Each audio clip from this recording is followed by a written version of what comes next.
പാല് കുടിക്കാൻ മറന്നു. എനിക്ക് പാല് വേണ്ട. ഒന്നരയോടെ തുടങ്ങിക്കോളൂ.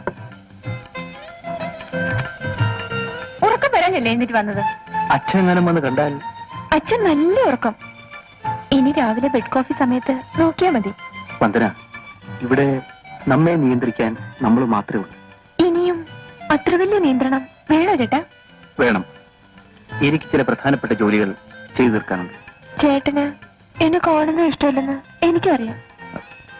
ഇഷ്ടമില്ലാഞ്ഞിട്ടല്ല, പിന്നെ സമയമാകാത്തോണ്ട. ഇനി എന്നാ മൂത്ത് നരച്ചിട്ടോ? വന്ദന പോയി കിടക്ക്. ഒരിക്കൽ ബന്ധപ്പെട്ടാൽ ഭാര്യയാകുന്ന ഭയമാണ്. വന്ദന? അതോ സ്വത്തിന് അവകാശം പറയുന്ന ഭയമോ?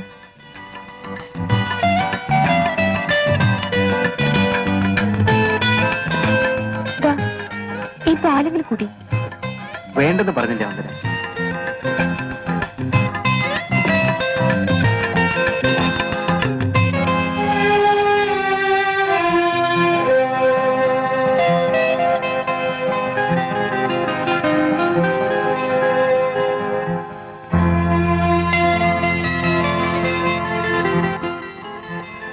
വാസുവേട്ടൻ വന്നില്ല വന്നേ? അച്ഛൻ വേറെ വീട് അന്വേഷിച്ചു പോയിരിക്കുക. വേറെ വീടോ? ഇത് നിങ്ങളെ വീടല്ലേ? യാതൊരു ബന്ധവുമില്ലാതെ അന്യരായി ഞങ്ങളിവിടെ കഴിഞ്ഞാൽ. നിങ്ങളെ ഇതുവരെ അന്യരായി ഞാൻ കണ്ടിട്ടില്ല. ചേട്ടൻ തോന്നിയില്ലെങ്കിലും കാണുന്നവരെന്ത് ധരിക്കും? മറ്റുള്ളവരെ ബോധ്യപ്പെടുത്താനല്ലല്ലോ നമ്മൾ ജീവിക്കുന്നത്. കാണുന്ന നാട്ടുകാരെന്ത് പറയും? ഞാൻ നടുക്കടലിൽ മുങ്ങിത്താണോണ്ടിരുന്നപ്പോൾ ഈ നാട്ടുകാരാരെയും കണ്ടില്ല. എനിക്കൊരു പുതിയ ജീവിതം തന്നത് വാസുവേട്ടനാണ്. അച്ഛനോടല്ലേ കടപ്പാട്? എനിക്ക് വിടുന്ന കാര്യം. വന്ദന എന്താ ഇങ്ങനെയൊക്കെ പറയുന്നത്? ഒരു ബന്ധവുമില്ലാതെ ഞാനിവിടെ കഴിയുന്നത് ശരിയല്ല. വന്ദനയ്ക്ക് ഏത് ബന്ധത്തിലും ഇവിടെ കഴിയാം. ആളുകള് എന്തൊക്കെയാണ് പറയുന്നത് അറിയാമോ? എന്റെ ഭാര്യയാണെന്ന് പറയും. അതിൽ കൂടുതലൊന്നുമില്ലല്ലോ. ചേട്ടനെ സ്നേഹിക്കാൻ വേറെ ആളുണ്ടെന്ന് എനിക്കറിയാം.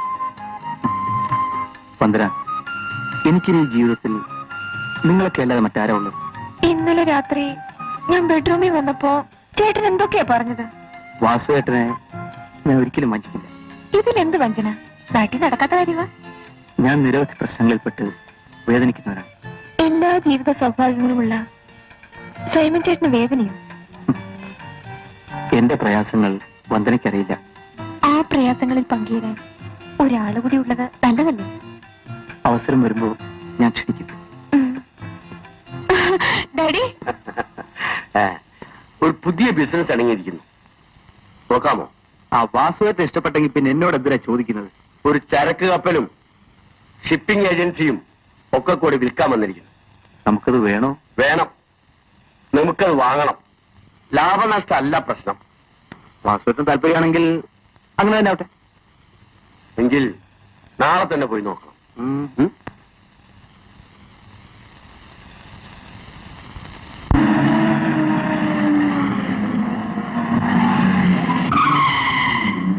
ഏതാണ്?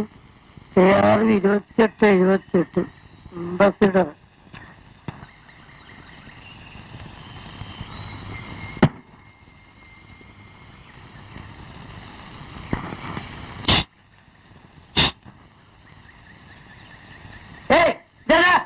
മൂപ്പരെ വിളിക്കുന്ന അത് നമ്മള്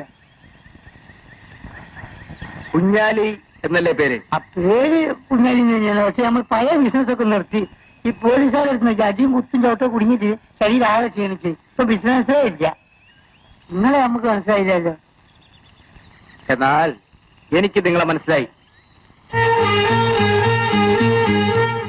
എന്താണ്? ക്യാപ്റ്റൻ സൈമനെ നിങ്ങൾ അറിയൂ? അറിയാം, നമ്മൾ ചോദിക്കാറുണ്ട്. പാവം ചത്തുപോയി. എന്താക്കാനാ? പറച്ചോൻ വിളിച്ച് അവനങ്ങോട്ട് പോയി. എന്ത് ചെയ്യാനാണ്? എന്നെ ഒന്ന് ശ്രദ്ധിച്ചു നോക്കൂ.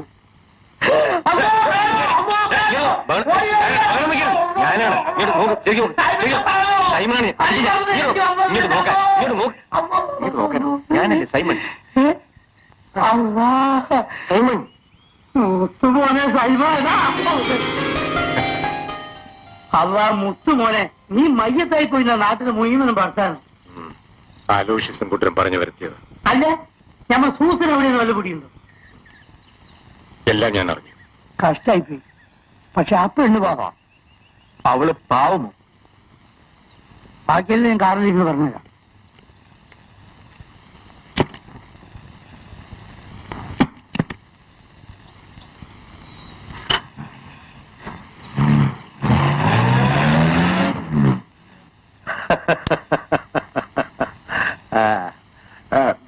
പേരെന്തോന്നാ പറഞ്ഞത്? Andrew Xavier. മലയാളം അറിയില്ലെന്നാണ് ഞാൻ ആദ്യം കരുതിയത്. ഞാൻ ജനിച്ചത് മലയാള നാട്ടിലാണെങ്കിലും പഠിച്ചതും വളർന്നതും ഒക്കെ മലയാളിലായിരുന്നു. എന്നിട്ടും മലയാളം മറന്നില്ലല്ലോ. മറക്കാത്ത രണ്ടേ ഉള്ളു, മര്യാദയും മാതൃഭാഷയും.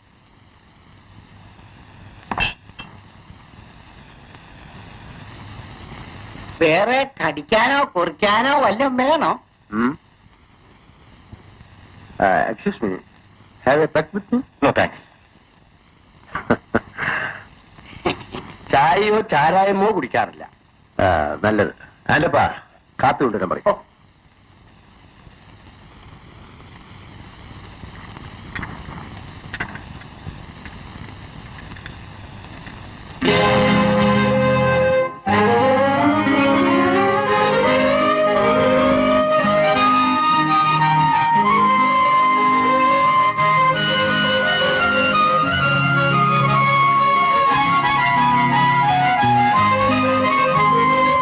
കാര്യങ്ങളെല്ലാം ഞാൻ വിശദമായി പറഞ്ഞു. മുഖവുര കൂടാതെ കാര്യങ്ങൾ പരസ്പരം മനസ്സിലായല്ലോ. ഇനി വിലയുടെ കാര്യം മാത്രം ഒന്ന് ഉറപ്പിച്ചാൽ മതി. വിലയുടെ കാര്യത്തിൽ നമ്മൾ തെറ്റിപ്പിരിയാൻ പാടില്ല.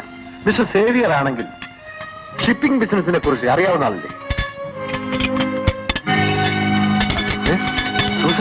എന്താ? എക്സ്ക്യൂസ് മീ, ഞങ്ങളൊന്ന് ആലോചിച്ചിട്ട് പിന്നെ വരാം. വരൂ.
എന്താ സുസൻ, എന്തുണ്ടായി?